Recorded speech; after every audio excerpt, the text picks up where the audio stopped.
आवाज news true voice. నమస్కారం Awaaz news కి స్వాగతం। దౌలతాబాద్ లో ప్రెస్ క్లబ్ ఎన్నికలు ఏకగ్రీవంగా జరిగాయి। అధ్యక్షుడిగా గొల్లపల్లి నాగేష్, గౌరవాధ్యక్షుడిగా సంతోష్, ఉపాధ్యక్షుడిగా కావేటి బాబు ఎన్నుకోబడ్డారు। ఈ సందర్భంగా అధ్యక్షుడిగా బాధ్యతలు స్వీకరించిన గొల్లపల్లి నాగేష్ మాట్లాడుతూ ప్రజా సమస్యలను వెలికి తీయడం జర్నలిస్టుల ప్రధాన కర్తవ్యమని అన్నారు।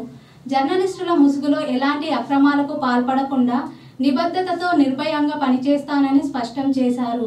ప్రజలు తమ సమస్యలను ప్రెస్ క్లబ్ ద్వారా వినిపించుకోవచ్చని ఆయన తెలిపారు। ఈ కార్యక్రమంలో ప్రధాన కార్యదర్శి రణం అజయ్ గౌడ్, ఇతర నాయకులు పాల్గొన్నారు। దౌలతాబాద్ ప్రెస్ క్లబ్ పక్షాన ప్రెస్ క్లబ్ సభ్యులందరూ కలిసి నన్ను ఈరోజు ప్రెస్ క్లబ్ అధ్యక్షునిగా ఏకగ్రీవంగా ఎన్నుకోవడం జరిగింది। ఈ ప్రెస్ క్లబ్ అధ్యక్షునిగా నేను ప్రజలకు మధ్యలో ఉండి ప్రజలకు ప్రభుత్వానికి వారధులుగా ఈ యొక్క విలేకరు వృత్తి అనేది చాలా పవిత్రమైనది। ఏదైనా సమస్యలపై విలేకరులు ప్రజలకు చేరవేసేదే విలేకరులు।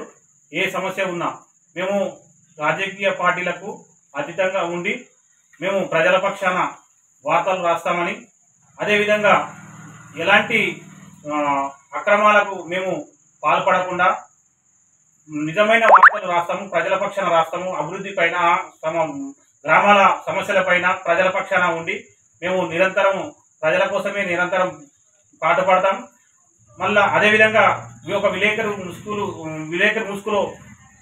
విలేకరుని పేరు చెప్పి అనేక అక్రమాలకు దానికి దీనికి పాల్పడకుండా మేము నిబద్ధతతో పనిచేస్తాం అని నేను తెలియజేస్తూ, విలేకరు వృత్తి అనేది చాలా పవిత్రమైన వృత్తి కాబట్టి ఈ వృత్తి ద్వారా ప్రజలకు ఎలాంటి మనము నైతికంగా కలిగి ఉండాలి, నిబద్ధత కలిగి ఉండాలని నేను తెలియజేస్తున్నాను।